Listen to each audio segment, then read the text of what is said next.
जागरणजोश.com के इस वीडियो में आप सभी का स्वागत है। मैं हूं सैयद सोबान।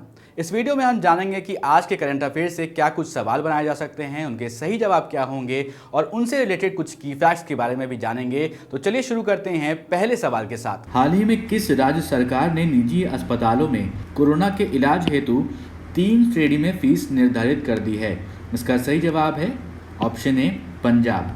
यहाँ पर दोस्तों आपको बता देते हैं, पंजाब सरकार ने प्राइवेट अस्पतालों में कोरोना संक्रमण के इलाज के लिए रेट तय कर दिए हैं। इसके तहत सामान्य स्थिति में बिना वेंटिलेटर के आइसोलेशन वार्ड, ऑक्सीजन, मेडिकल सहायक, एडमिशन फीस मिला करके 10,000 रुपये तय किए गए हैं। वहीं NABH मान्यता प्राप्त अस्पतालों के लिए 9,000 रुपये हैं। राज्यों में पूर्व PGI डायरेक्टर KK तलवार की अध्यक्षता में बनी कमेटी ने इस फीस निर्धारित जो है उसका काम किया है, निर्धारित करने का काम, और इसमें प्रतिदिन के हिसाब से आइसोलेशन बेड, ICU उपचार और अस्पताल में भर्ती के शुल्क को शामिल किया गया है। अब बढ़ते हैं अपने अगले सवाल की तरफ। हाल ही में ऑस्ट्रेलिया के किस पूर्व फुटबॉल खिलाड़ी ने संन्यास लेने की घोषणा कर दी है? इसका सही जवाब है माइक जेडनिक।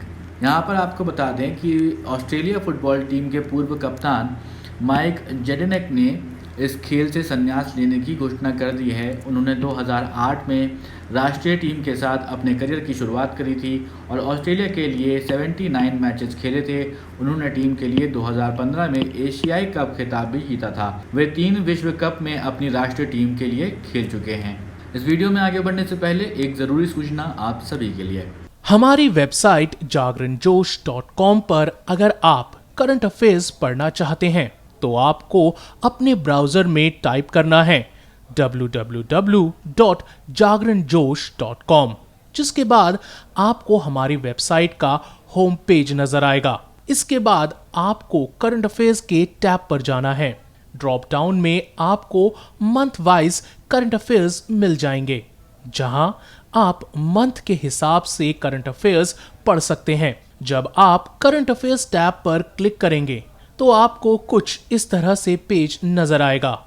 अगर आप कैटेगरी वाइज करंट अफेयर्स पढ़ना चाहते हैं तो आप अपनी पसंद के हिसाब से कोई भी कैटेगरी चूज कर सकते हैं, जिसमें latest, national, international, sports, technology और इकोनॉमी जैसी कैटेगरीज मौजूद हैं। अब बढ़ते हैं अपने अगले सवाल की तरफ। सवाल है कि केंद्रीय रेल मंत्री पीयूष गोयल के अनुसार भारतीय रेलवे अगले कितने साल में 100% विद्युत चलित रेल नेटवर्क बन जाएगी? इससे जुड़ा हुआ एक सवाल और था जिस पे हम ऑलरेडी बात कर चुके हैं कि ग्रीन रेलवे कब तक होगा। तो ये लक्ष्य बनाया गया था 2030 तक। लेकिन अब यहाँ पर हम आपसे क्या सवाल पूछ रहे हैं कि रेलवे अगले कितने साल में 100% विद्युत चलित रेल नेटवर्क बन जाएगी? जो केंद्रीय रेल मंत्री हैं पीयूष गोयल, उन्होंने ये बयान दिया था, उसके बारे में आप लोगों ने पढ़ा भी होगा। तो यहाँ पर आपको बता देते हैं, इसका सही जवाब है 3.5 साल, ऑप्शन डी। यहाँ पर आपको बता देते हैं जो रेलवे मंत्री हैं पीयूष गोयल जी, उन्होंने हाल ही में ये कहा है कि भारतीय रेलवे अगले 3.5 साल में 100% जो है वो विद्युत चलित जो है नेटवर्क बन जाएगा। उन्होंने ये भी कहा कि इसके साथ ही वो दुनिया का सबसे बड़ा रेल नेटवर्क भी बन जाएगा। उन्होंने ये भी कहा कि वर्तमान में रेल का 55% नेटवर्क विद्युत चलित है और ये 3.5 साल में 100% विद्युत चलित नेटवर्क हो जाएगा। रेल मंत्री ने यह भी कहा कि 100% विद्युत चलित रेल नेटवर्क बनाने के क्रम में 1,20,000 किलोमीटर का ट्रैक होगा। रेल मंत्री ने यह भी कहा कि 2030 तक उम्मीद करते हैं कि भारत दुनिया का सबसे बड़ा ग्रीन रेलवे होगा। इसके बारे में हमने पिछले कुछ वीडियोस में भी बात करी थी। अब बढ़ते हैं अपने अगले सवाल की तरफ। सवाल है कि किस देश के प्रधानमंत्री एलिस फाकफाक ने हाल ही में राष्ट्रपति को अपना इस्तीफा सौंप दिया है?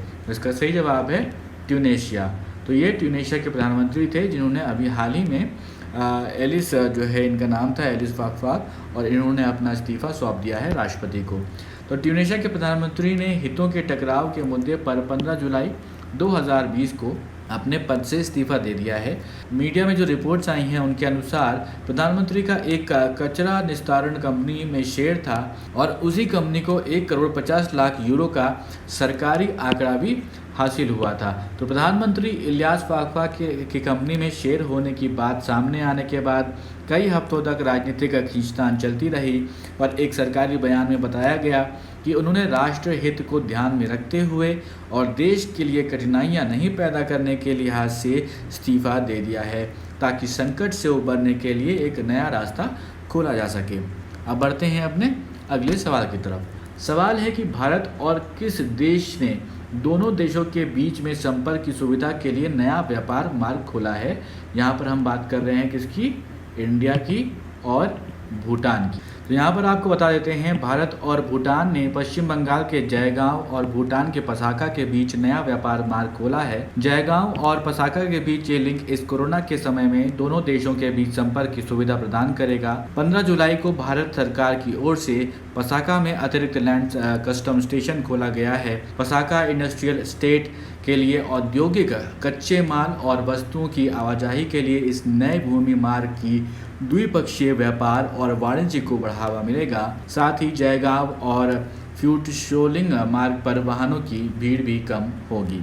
अब बढ़ते हैं अपने अगले सवाल की तरफ। हाल ही में किस पूर्व ऑस्ट्रेलियाई की तेज गेंदबाज को स्पोर्ट्स अड्डा ने अपना नया ब्रांड एम्बेसडर बनाया है? इसका सही जवाब है ऑप्शन बी, ब्रेटली।